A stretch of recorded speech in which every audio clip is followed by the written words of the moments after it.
soldats alliés, dignes successeurs des héros de la Marne, de l'Isère, des Flandres, de Picardie, de l'Artois, de la Champagne et de Verdun, arrêtés devant l'agresseur avec l'indomptable volonté de briser ses assauts furieux.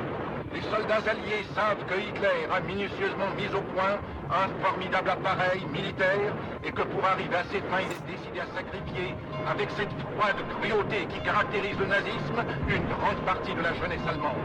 Mais les soldats alliés savent aussi que la sympathie agissante de l'Amérique leur est entièrement acquise et que tous ceux qui dans le monde se réclament de la civilisation latine et chrétienne sont solidaires de la victoire de leurs armes. Ils savent qu'ils peuvent disposer de ressources inépuisables et que pour leur donner tout le matériel nécessaire, les usines travaillent nuit et jour sans relâche. Ils savent enfin que les peuples engagés dans cette lutte gigantesque ont répondu à l'appel du président du Conseil français et tous ensemble le serment de tenir et de vaincre. Pour vaincre, que faut-il à nos soldats?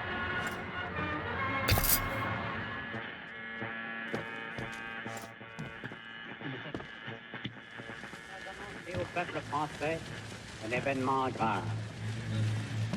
Cet événement s'est produit cette nuit. La France ne peut plus compter sur le concours de l'armée belge.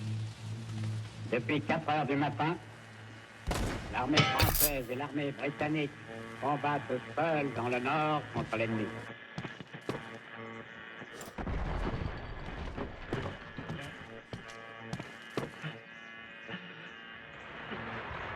Les soldats alliés, dignes successeurs des héros de la Marne, de l'Isère,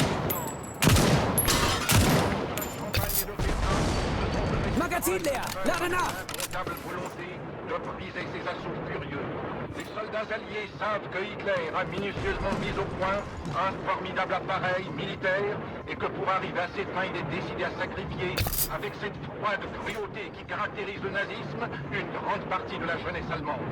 Mais les soldats alliés savent aussi que la sympathie agissante de l'Amérique leur est entièrement acquise et que tous ceux qui dans le monde se réclament de la civilisation latine et chrétienne sont solidaires de la victoire de leurs armes.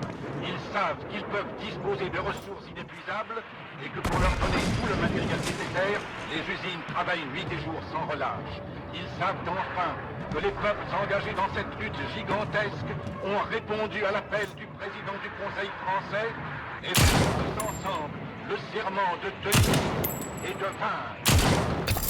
Pour vaincre, que faut-il à nos soldats?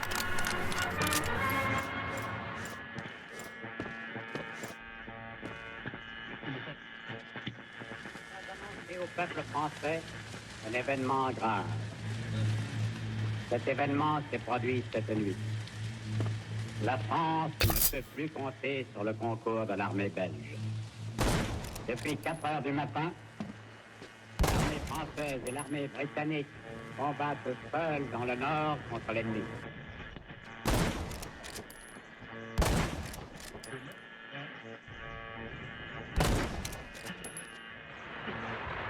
Les soldats alliés, successeurs des héros de la Marne, de l'Isère, de Picardie, de l'Artois, de la Champagne et de Verdun, se sont dressés pour briser ses assauts furieux. Les soldats alliés savent que Hitler a minutieusement mis au point un formidable appareil militaire et que pour arriver à ses fins, il est décidé à sacrifier, avec cette froide cruauté qui caractérise le nazisme, une grande partie de la jeunesse allemande. Mais les soldats alliés savent aussi que la sympathie agissante de l'Amérique leur est entièrement acquise. Tous ceux qui dans le monde se réclament de la civilisation latine sont solidaires de la victoire de leurs armes.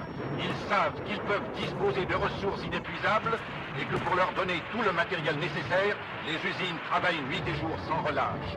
Ils savent enfin que les peuples engagés dans cette lutte gigantesque ont répondu à l'appel du président du Conseil français et fait tous ensemble le serment de tenir et de vaincre.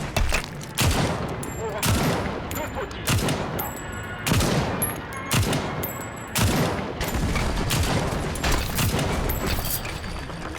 Magazin leer! Lade nach! Au peuple français, un événement grave.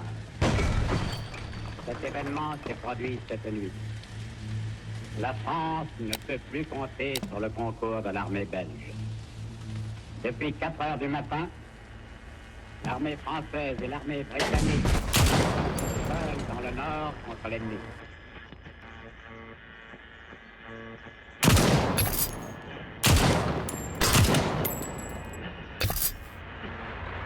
Les soldats alliés, dignes successeurs des héros de la Marne, de l'Isère, des Flandres, de Picardie, de l'Artois, de la Champagne et de l'Irlande,